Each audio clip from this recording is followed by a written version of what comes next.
ఇప్పుడు కేవలం 7,999K up to 10 kgs వరకు బరువు తగ్గి అధిక బరువు నుంచి వచ్చే ప్రధాన సమస్యలను దూరం చేసుకోండి. వరుస ఫ్లాపులు రాశి ఖన్నాని టాలీవుడ్ కి దూరం చేశాయి. థ్యాంక్ యూ డిజాస్టర్ తర్వాత 3 ఏళ్ల గ్యాప్ తీసుకుని తెలుసు కథతో కంబ్యాక్ ఇస్తే సేమ్ రిజల్ట్ వచ్చింది. బెల్లం శ్రీదేవి టాలీవుడ్ కెరీర్ డైలమాలో పడిపోయిందా? రాశి ఖన్నాకు మెగా సెంటిమెంట్ వెంటాడుతోందా? బీట్ ఆన్ ఆఫర్ల సంగతేంటి? టాలీవుడ్ లో 6 ఏళ్లుగా రాశి ఖన్నాతో సక్సెస్ దోబూచులాడుతోంది. ప్రతిరోజు పండుగే తర్వాత హిట్ మొహం చూడలేదు. దీంతో తెలుగుకు కాస్త గ్యాపిచ్చి బాలీవుడ్ కాలీవుడ్ పై ఫోకస్ చేసింది రాశి. కానీ బీటౌన్లో ఒక్కటంటే ఒక్క హిట్టు లేదు. యోధా, ద సబర్మతి రిపోర్ట్, 120 బహదూర్ వరకు వరుస డిజాస్టర్సే. ఓటీటీ సిరీస్లు కాస్త కూస్తో సంతృప్తినిచ్చాయి. కాలీవుడ్ మాత్రం ఆమెకు కమర్షియల్ హిట్స్ అందించి తమిళ తంబీలకు చేరువ చేసింది. గ్లామర్ ఒలికించిన ఆర్&డ్ మనై 4 తర్వాత అక్కడ కూడా హిట్ లేదు బేబీకి.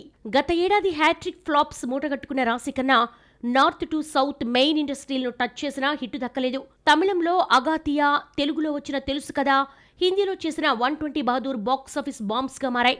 అయినా సరే రాశి ఖన్నాకు ఛాన్సులు ఇస్తూనే ఉన్నాయి 3 ఇండస్ట్రీస్. బాలీవుడ్ లో ఒక్క హిట్టు లేకపోయినా రాశికి ఆఫర్స్ కొచ్చిన డోకా లేదు. ఫర్జీ 2తో పాటు తలాఖో మే ఏక్, బ్రిడ్జ్ అనే ఫిలిం చేస్తోంది. అలాగే సంక్రాంతికి వస్తున్న రీమేక్ వెర్షన్ లో సెలెక్ట్ అయిందన్నది బజ్. తమిళంలో సిద్ధార్థ్ హీరోగా తెరకెక్కుతున్న రౌడీ అండ్ కోలో ఫిక్స్ అయింది రాశి. ఇక తెలుగులో రాశికున్న ఏకైక ఆఫర్ ఉస్తాద్ భగత్ సింగ్. పవన్ కళ్యాణ్, హరీష్ శంకర్ కాంబోలో తెరకెక్కుతున్న ఈ సినిమాలో శ్లోకగా కనిపించబోతోంది ఢిల్లీ గర్ల్. ఇందులో శ్రీలీల మెయిన్ లీడ్ కాగా రాశి కీ రోల్ ప్లే చేస్తోంది. ఇప్పటి వరకు మెగా హీరోలతో రాశి నటించిన ప్రతి మూవీ కూడా సక్సెస్ అందుకుంది. సాయి తేజ్ తో నటించిన సుప్రీం, ప్రతిరోజు పండుగ, వరుణ్ తేజ్ తో నటించిన తొలి ప్రేమ హిట్స్ గా నిలిచాయి.